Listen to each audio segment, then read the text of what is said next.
Ta Parole, Seigneur, est vérité, et ta loi délivrance.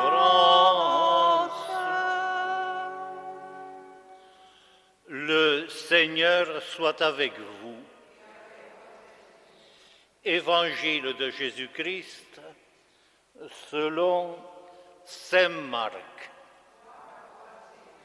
Jésus vient d'être baptisé et aussitôt l'Esprit le pousse au désert. Dans le désert, il va rester 40 jours, tenté par Satan. Il vit parmi les bêtes sauvages et les anges le servent.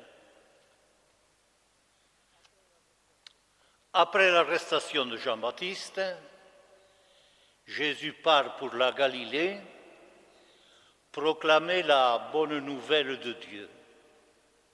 Il dit « Les temps sont accomplis, ils sont mûrs. Le règne de Dieu est tout proche. Convertissez-vous et croyez à la bonne nouvelle. » Acclamons la parole de Dieu.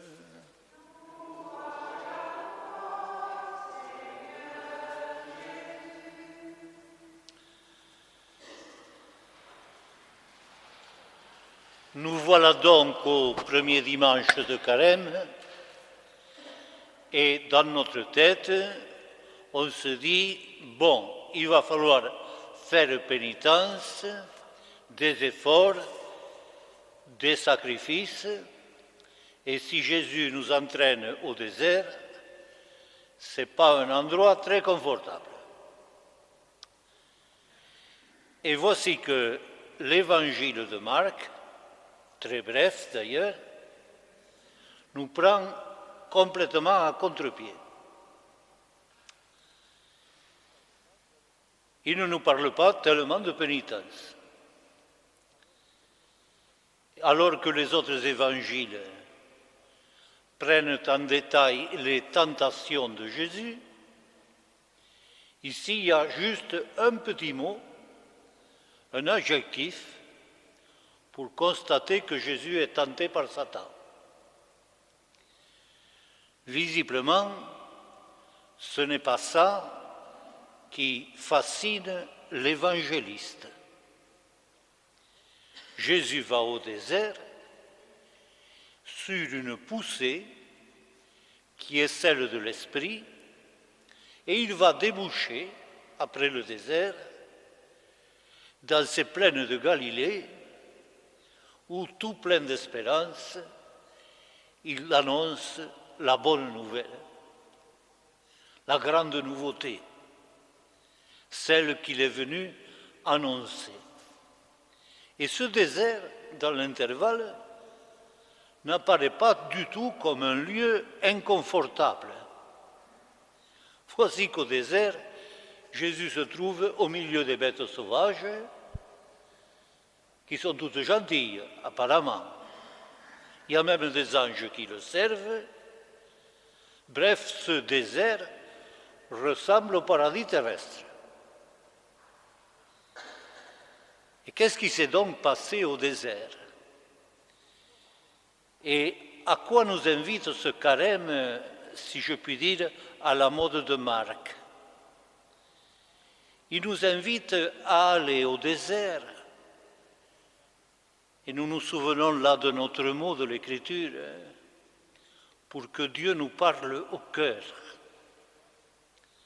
Tout se passe à travers le récit de l'Évangile, comme si Jésus, avant de se lancer dans sa grande aventure, avait besoin de retrouver ses bases, de bien se retrouver avec son Père, de se ressourcer à cette intimité qui est la sienne avec son Dieu. Et à partir de là, il va se déployer dans cette annonce magnifique. Mais vous savez, Dieu, il n'est pas si loin, il n'est pas si inaccessible, il n'est pas si Seigneur, il est tellement Père et il vous aime. Et finalement, ce désert, qui a été vécu comme ça par beaucoup d'hommes, n'est pas simplement le lieu où on va affronter Satan. C'est un lieu plus radical, le désert, que la vie ordinaire, c'est sûr. Mais ce n'est pas forcément un lieu de peine. C'est un lieu un peu plus coriace que l'environnement quotidien. Mais c'est un lieu surtout de la merveilleuse rencontre. Tous ces gens qui sont allés au désert, c'était pour y rencontrer Dieu et être dans une intimité un peu plus forte encore avec lui. Et ça nous remet en face du visage vrai de Dieu, d'un Dieu qui n'est pas heureux quand on souffre, mais d'un Dieu qui veut à tout prix, c'est sa passion, entrer dans un rapport étroit avec chacun de nous, avec l'homme. Au milieu de tout ça, a retenti tout à l'heure, dans un climat différent, le mot d'alliance.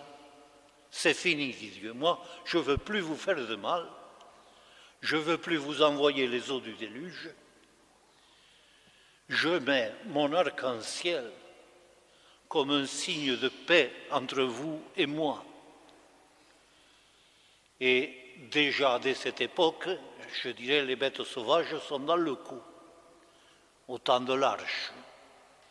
C'est assez impressionnant de sentir ce fond de climat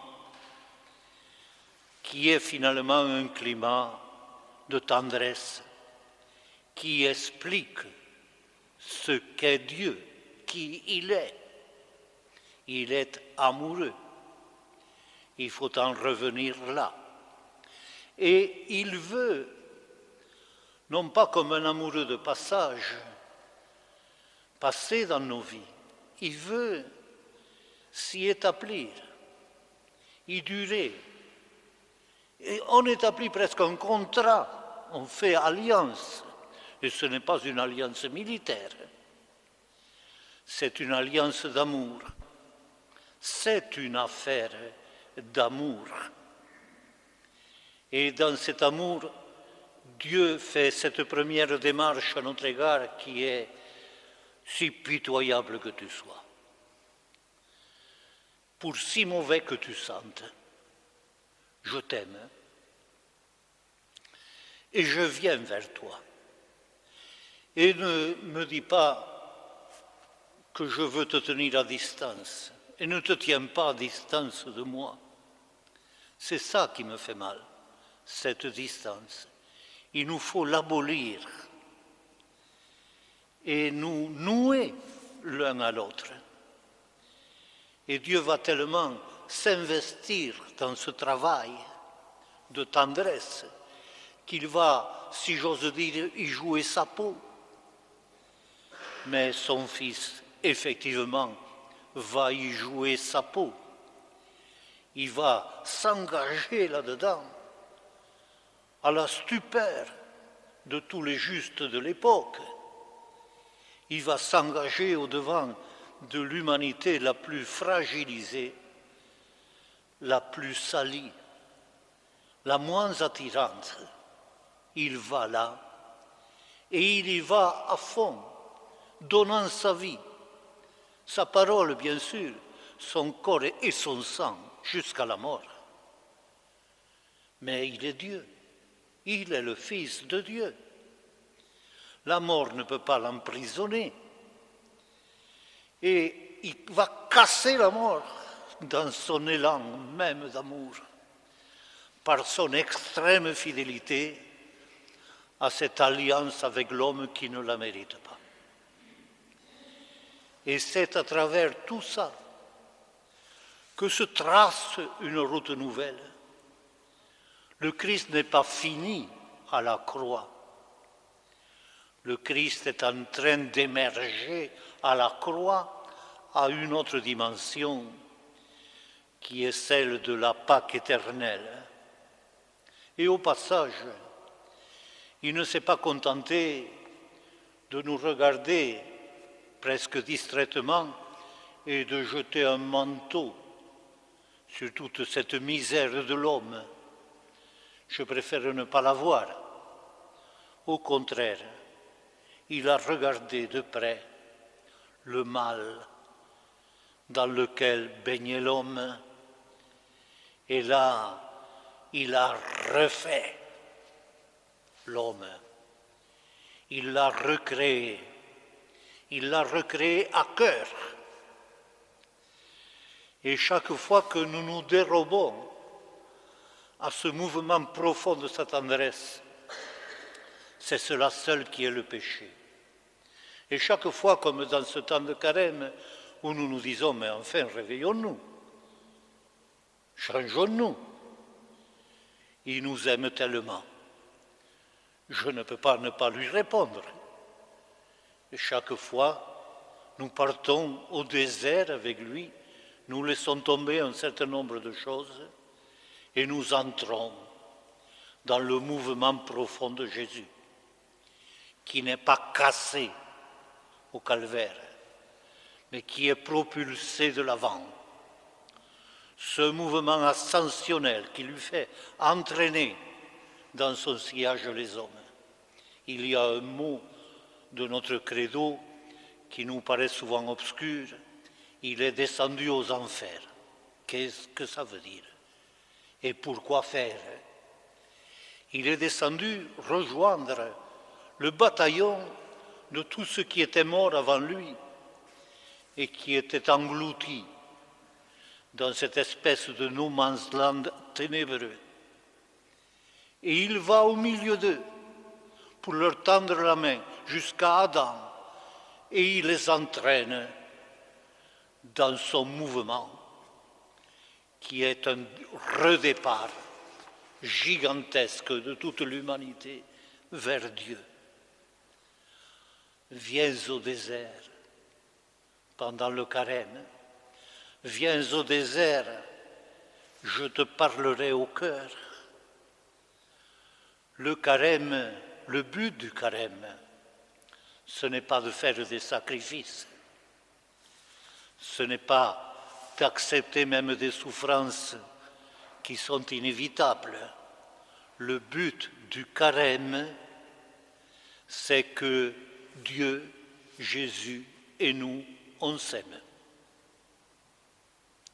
Et nous aurons gagné notre carême si au terme de ces quelques semaines, nous avons le sentiment d'avoir fait des progrès, nous disait l'horizon tout à l'heure, dans la connaissance de Jésus-Christ. Mais en réalité, c'est des progrès dans la tendresse de Jésus-Christ, dans notre conjugalité personnelle avec le Christ, de sorte que le carême n'est peut-être pas ce qu'on croyait, c'est un temps d'amour, c'est une lune de miel, un voyage de noces. Le carême, ça va à Pâques. Alors, il ne me reste qu'à vous souhaiter un carême heureux, heureux. Non pas que vous n'aurez rien à endurer, mais même les choses que nous avons à endurer, les épreuves par lesquelles il faut passer et qui ne sont jamais drôles, elles sont elles aussi une occasion de hausser l'amour, de l'enraciner aussi. Vous le savez bien, dans les familles comme on se rapproche, je dirais quand on a des épreuves ensemble. Et hier matin, même, je voyais un jeune couple qui se prépare au mariage, après plusieurs années de cohabitation, et qui me disait ceci: « Oh, mais on sait que dans la vie, il n'y a pas que les moments de joie. Et pour tout vous dire, les moments où on en a bavé, c'est ces moments-là qui nous ont le plus rapprochés.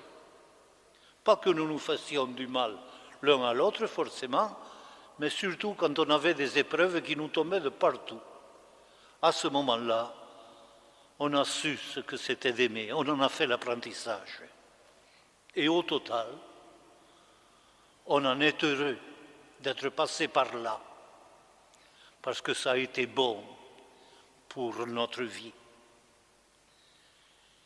pour nous aussi.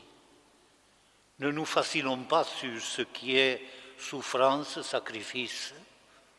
Gardons les yeux là-dessus, parce que c'est la réalité.